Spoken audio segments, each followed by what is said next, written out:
So moving on, thank you so much. Hope you can stay on, but we do have our two water people here.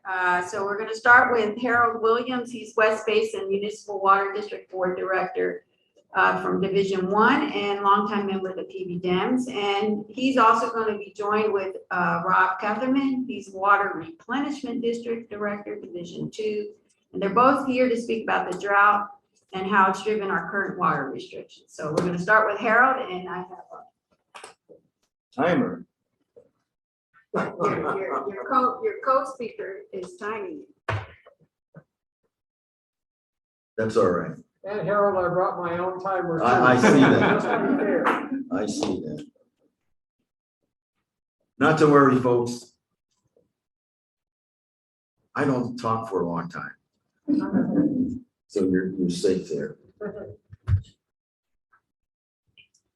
But I want to, first of all, greet you all in the spirit of water reliability, water use efficiency, and in the spirit of making California a state where water conservation is a way of life. On behalf of the West Basin Municipal Water District, I want to thank you for giving me the opportunity to speak to you again. I love doing this. I'm always among friends here. I think, I hope, I believe I am, because you always send me back to the West Basin Board of Directors. West Basin. West Basin is a special district. It is you should call a municipal wholesale water agency. And we serve 17 cities along the coastal LA County strip from Malibu down to Palos Verdes Peninsula and over to east to Carson, we call the Flatlands, Dominguez, my hometown. I will begin today with an overview of the difficult challenges we are facing and conclude with a very clear message that we can reduce our water demand and make water conservation a California way of life. As California is now experiencing conditions unlike anything we've ever seen before. And the drought is a challenge unlike anything Southern California has ever faced. The past 3 years are projected to be the driest years period in state history. And over the past 3 years, we have had the lowest water received from the state water project. And this is typically an area where we receive over 30% of our water supply from the state water project. And we're now in big trouble because we do not have enough water in some parts of Southern California to meet the regular demand. Our normal demand for water, and 1/3 of our region, which is 6 million people, they're really in deep trouble because they depend on water from the California aqueduct. And we all know that there, like Los Angeles, Ventura, and San Bernardino counties face the most immediate challenge because their reliance on the limited supply from Northern California via the state water project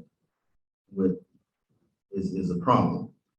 And with this in mind, the Metropolitan Water District has declared a water shortage emergency. So in these areas, they have declared this emergency, and approved an emergency water conservation program that you probably know by now restricts outdoor watering. But you might ask, what does this have to do with the water of here in Southern California and on Balancers Peninsula? And the answer is nothing, because due to a quick response between West Basin and the Metropolitan Water District, we were able to adjust operations of the Metropolitan Water District delivery system, allowing West Basin to provide and use Colorado River water. So the vast majority of of West Basin service area, including Palos Verdes Peninsula, is not subject to the metropolitan water shortage emergency. So we don't have to be concerned about that 1 day water restriction. Furthermore, West Basin has had a great start in preparing for these conditions. West Basin initiated our water shortage contingency plan last summer and was the first agency to move to a water shortage level 3, to where we help spread awareness about the drought throughout our region.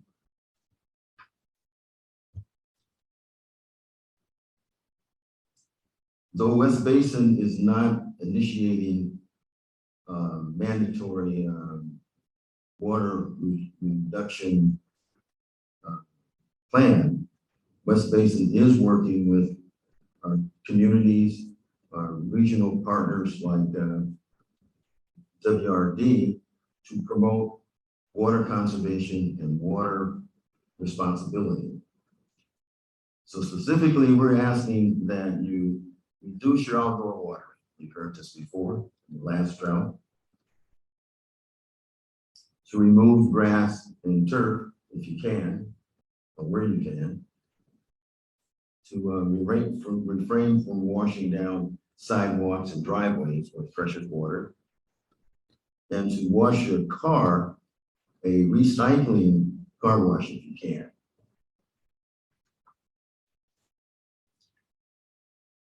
Of course, this will take a major effort to reach 20 to 30% reduction a day.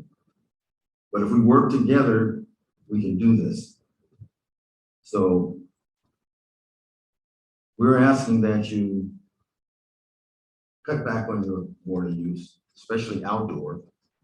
And what I have for you is a flyer here that's going to tell you the amount of water in gallons that you can save by some of these things that seem very, very simple, but when you add it together and by the number of folks we have in 1 day, we can save a lot of water. So that means that we're working together, we can do it, right? We can save water and save calories. Now, I have not said all I want to say about water conservation and water responsibility, but I'm going to quit here because I want to save some time for my good friend Rob Katherman, who's is a very good client of West Basin. They're our biggest partner. And we're going to save some time for him. But I do want to tell you that I do have this flyer here. I have it at my seat here. If you would like to get it, you can come see me and I'll give it to you. You can also, when you send me a soft copy, and We have to do that. I'll be. Okay. So I'm going to stop here and leave you with these words. It's pretty warm outside, so please stay hydrated, my friends. Thank you.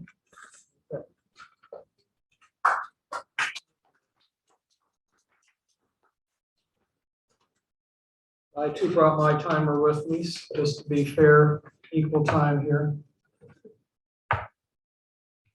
A couple things I want to say. First of all, thank you for inviting me. I really appreciate it. And the thing you don't want to do is be talking about water as the last speaker on a beautiful Sunday afternoon. So, but the first thing that I'd like to point out is that Harold is up for re-election in November. Okay, and we all have to get out and work to get him re-elected. Okay. This drought only shows how important it is to have elected water board directors that know what the hell they're doing. And the other thing I would like to say about Harold is the West Basin Water District for 20 years have proposed ocean desal. And I know there's a lot of people that support ocean desal, and I frankly think ocean desal is probably a good idea under the right circumstances. But they had the courage to vote against the project they had worked on for 20 years because they realized the cost of it, being both economically and environmentally, and the alternative that is now available, which is reclaimed water from Hyperion, which produces about 250 million gallons of highly treated sewage water that goes out into our ocean, and the Metropolitan District partnership with the Los Angeles County Sanitation District for the Carson plant, which also produces about 250 million gallons of highly treated water. So I'll tell you a story. After I was in the Navy, I came back and wanted to get a master's degree in environmental engineering. Went back to school, and my water treatment class, at the very end of the semester, the professor took us to the San Jose treatment plant up at the 605 and 60 freeway. And we got there, we got the tour and so forth. At the end, there was a table sitting there with 25 glasses of water. And the professor said, this is the product of the tertiary treatment here in this sanitary reclamation project. And I would like to ask all of you that wish to graduate and take credit for this class to drink a glass, but you don't have to. We drank the water and it was just fine. West Basin has been doing the same thing at their plant now for how many years, Harold? Over 20. Over 20 years, yeah. And we are their biggest customer. We buy the water. They provide the clean, purified drinking water, quality water that we put into the barrier system to prevent saltwater intrusion. Saltwater intrusion is why WRD and West Basin exist. Our ground, if I'm going to digress just a little bit here to give you a background, why is there West Basin? Why is there the Water Replenishment District? Back in history, let's go back to just after World War II. There had been overdraft of our west and central basins, which go all the way over to the Orange County border and up to downtown Los Angeles. And the leaders were desperate to do something. So they did three things. First of all, they had to get a source of imported water here. Either you lived in the city of Los Angeles and you had water, or you lived in the rest of the South Bay and we didn't. We had groundwater, and that was it. So the choice was you get annexed into the city of Los Angeles, San Pedro, Wilmington, Harbor City, all got annexed. Hollywood got annexed. A lot of communities got annexed into the city of Los Angeles. We chose to have a vote and pay on our property tax, increasing our property taxes 13% to get imported water and create the West Basin Municipal Water District in 1947. That was the first step. Second step was we had to limit pumping. So the pumpers in the community and the civic leaders said, we're going to file a court case and restrict how much pumping you can pump based on your historical pumping and your safe yields. So they went to court to limit the amount of pumping. The third thing they had to do was create a financial mechanism and agency to manage the groundwater, which in our 420 square mile service area provides almost half of our drinking water. And so they created in 1959 the Water Replenishment District, and we have about 100 customers who are pumpers. That's it. We have no retail, we have no pipes anywhere. We don't provide water to any particular property or individual. We manage the groundwater basin, which each year produces about 220,000 acre feet of water. Acre foot of water is about 326,000 gallons, a quarter of a million gallons, approximately, a third of a million gallons approximately. And so our job is to make sure that what Mother Nature can't replenish, we replenish. 25 years ago, the Water District decided that we needed to start looking at reclaimed water. We actually started out 100% imported water for our replenishment. 1962, we helped fund the Whittier Narrows treatment plant and provided the first reclaimed water for groundwater replenishment. And we are celebrating our 60th anniversary of drinking what I call purified poop water. And so we've been drinking, people that say, oh, yuck, you're drinking, reclaimed sewage. We've been doing it for 60 years now, folks, so it's nothing new. And think about the water we get from the Delta and the Colorado River. How many cities dump their sewage into both of those water sources? Here we know it's purified, here we know it's clean. When I got on the board, we had started this process of more reclaimed water. We said we were looking at what was happening with climate change. We saw reduced rainfall, average rainfall every year. It dropped from the high teens down to 15 inches on average. And we said, we've got to find a new source of water. That source of water is purified poop water. And in partnership with West Basin, they built their plant, and we were partners in 1992. We helped them build 3 additional expansions to the plant. So now we are 100% reclaimed water for the West Barrier, and we are with partnerships with the City of Los Angeles through their sanitation district. At Terminal Island plant, we're buying water, advanced treated water from them. So our Dominguez Gap Barrier, which runs from the north of Port of Los Angeles, north of Port of Long Beach, and we built our own treatment plant in Long Beach, where we provide advanced treated water for the Alamitos Barrier, which runs from East Long Beach over to the Orange County border. We finally, in 2019, finished the advanced treatment plant in Pico Rivera, the Robles Treatment Center, where we produce over 10,000 acre feet of advanced treated water, and we are there by replacing 21,000 acre feet of imported water. Our groundwater basin now is completely drought proof and free from imported water. In Torrance, we had developed a desalter. Brackish water was created by intrusion of salt water before the barriers were built. That water spread out and moved eastward. So we have built the Torrance desalter before I got on board.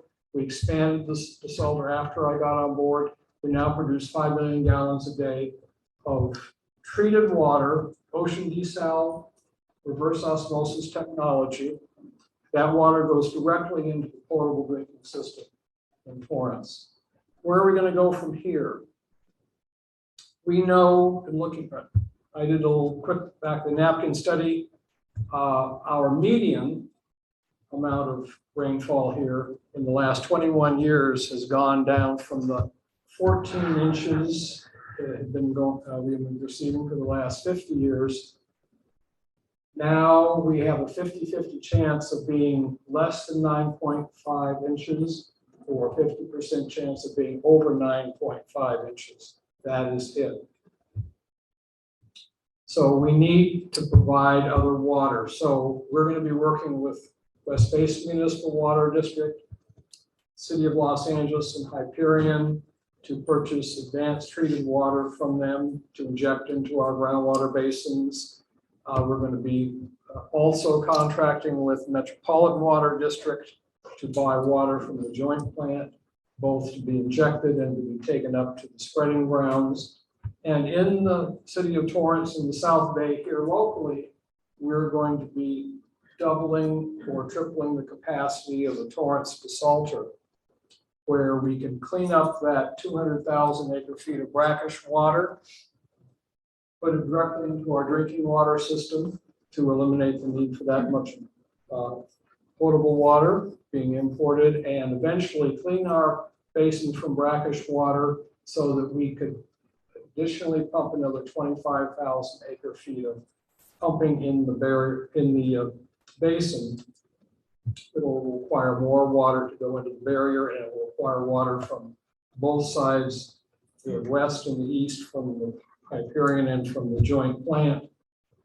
And then we're going to use our aquifers, which then will be clean, and we can store another 800,000 acre feet of water, about the same size as the Diamond Valley Reservoir out in the Paris, California area. That costs $2 billion to build. We will not have to do any environmental reports. We will not have any evaporation from it, and that can be used year after year after year. Your time is up. And I want to thank you very much, Harold. Here's yours, buddy. Actually, so we And have a we're few questions. available for questions. Come on up, Harold. So why don't you go up with him and we'll ask the questions together, but maybe you could just, because you were talking about the Hyperion plan and West Basin's role in purifying that water, but still there's a lot of water that gets dumped. So, Yes. so could you just, what is the future for not dumping water and getting to 100%? Okay, I don't So, think but that, Harold, do you want to talk about it? And try to talk to. Oh, okay. So you're looking for, you've been hearing about 100% use of the water coming out of Hyperion. To To recycle, recycle. right? But say the percent now and what you want to do. Well, of course, listening to Mayor Garcetti, this is 100%, so we want to get to it.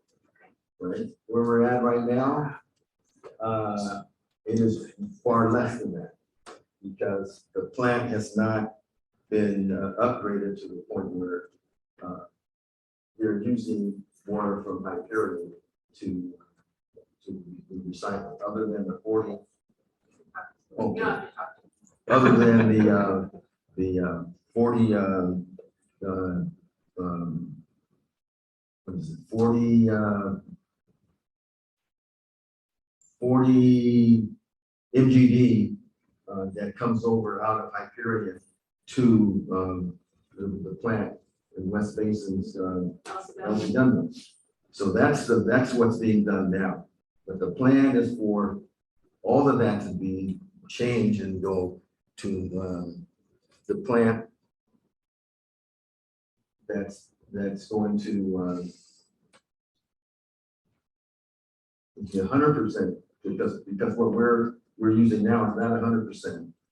It's only I think I forgot what it is, but that plan is to have 100%. But when will that happen? It'll be more like some say 5 years from now, 6 years from now. Some say it'll be a whole lot longer. You know, so But is that already funded? No. No, None of that's funded no, yet. no. Funding takes a while. Like we dream a lot. We have to do that in order to get started. Sure. So Rob, you can talk to that and then why don't you take Carol on? Okay, go ahead. This should be an easy question. And then repeat her question. Oh, yes. Yeah. Does the water that's injected into the barrier have to be as highly treated as the water that we drink? Yes, Yes. yes. Short answer. Does the water have to be as highly treated as drinking water? It is drinking, what we inject into the barriers is drinking water quality. In fact, it's more pure than drinking water to the point that you have to add minerals back into that water before you put it in a metal pipe. Otherwise, it will start dissolving the metal pipe. So yes, So what percentage of water usage statewide goes to agriculture and what percentage goes to the urban areas? And second question, are the folks in the agriculture area doing all that they can do? He's been waiting for that question. yes. You want to say something, Harold? No, Rob, can you repeat the question? The question is, what's the split between ag and urban water in the state of California? And the easy answer is it's 80% ag, 20% urban. Okay. And in my opinion, agriculture has not been as responsible as they should. The almond growers use more water in the Central Valley than the entire water requirements for Southern California. And as much as I love almonds, and as much as I love pistachios, and God knows I love wine and grapes, okay? And I do my best to keep as much of the grape residue here in Los Angeles as I can. They are gradually shifting over, but there really is no economic incentive for them to shift. The unfortunate part is that these industries are exporting our water out of California. And so, no, I don't think that they're doing their fair share. And there's a thing called Sites Reservoir that Metropolitan is looking at right now. And you guys need to take a hard look at whether or not we need to spend $4 billion on building that reservoir off the Sacramento River.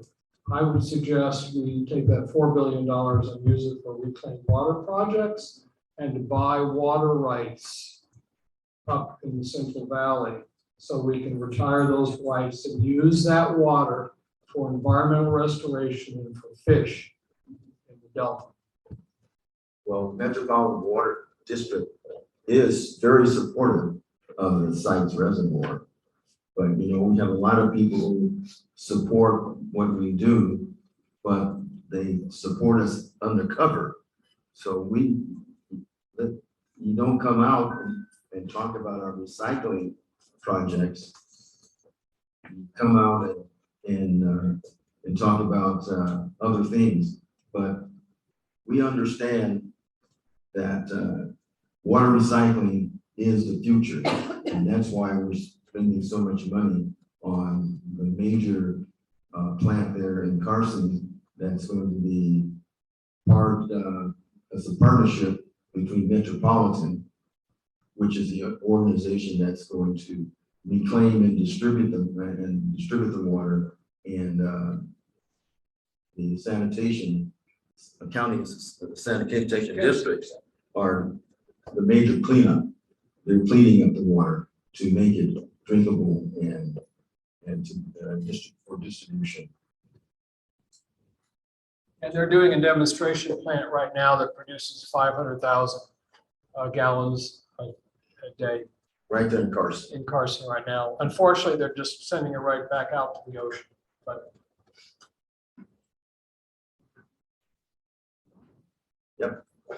By the way, I do have You can just put that. these these at the front there. If you don't take them, please take them. Why are they sending? Why are they sending that water that's already treated out to the ocean? Because we have no state approval for drinking it yet. yeah, they need to get a license. License and all that. So there's a lot involved. You just can't clean it up and say, well, we cleaned it up and it's great. Drink it. You can't put it in the Can pipe. you inject it into the barrier? Yeah. Yeah, we can do that because Then it goes through another, what they call the environmental barrier, not barrier, but the environmental screen that that makes the water more pure because it gets kissed by nature before it can be put into the pipe. But you're sending it out to the ocean Well, and not putting it into the area. Well, because there's that water, there's no way for us to put it into the barrier. Oh, okay. Yeah, remember, it's 10 miles inland or whatever from the barrier system. But we'd love to do that. Yeah. Yeah, the future water, absolutely. So your water, so the ones that, what we're talking about, just to be clear, the one that's 10 miles in that you're cleaning up Right at the Harbor Freeway. at the Harbor Freeway, It's that's supposed- going where? That's going to go north and east. Okay, but it's not going to the ocean. Right now, it's going to the ocean. But I Put it in mean, the but I river. mean. In the future, probably a third of it will go to the ocean and 2/3 will be cleaned up. But it won't be polluting the ocean. Well, we It's understand, cleaner. yeah, we understand that, but Why- I think what why people, would- I think what people are concerned about is that any water that's cleaned up, and that's not cleaned up, is going into the ocean. In other words, the whole recycling infrastructure that we're talking about needs to get funded. And someday that may happen. We're not that agency. I know, and then, well, and we're not talking to you about like that, but we're just saying, that's what our It's a future, goal. that's our goal. Absolutely, yeah, absolutely. Yeah, and that's what, and I think that's what people need to be clear about. How do we get to that goal, whether it's through your agency or what agency, that we can advocate for that. Okay, look, let me just say this, I didn't know we were gonna get into at this level, but West Basin is not an agency, and our agency is a wholesale agency, and we sell water to the retailers who puts the water in their tap. That's where we are. We need to talk to the legislature. Yeah, Yeah. so, but the reason you're here, and we always have you here, is that it's not just your agencies that we're talking about. We're talking about Yeah, and the bigger Bigger picture. picture. The bigger picture, so that you can help us how we can advocate to our legislature. yes, Okay. and the secret to our water future is not only purifying poop water, but getting all these agencies to start working together. Right. And this is going to be part of it. We, in my opinion, in another 20 years, will be exporting water out of our area. We will be producing so much water, we will be so much more efficient. We have the same quantity of water being consumed today as we did 40 years ago with double the population. So folks, we have done a remarkable job of conserving water here in Southern California. Yeah, that's an important message. That's an a great important message. Thank you for so much. Yeah. You guys, and we all should be commended for that.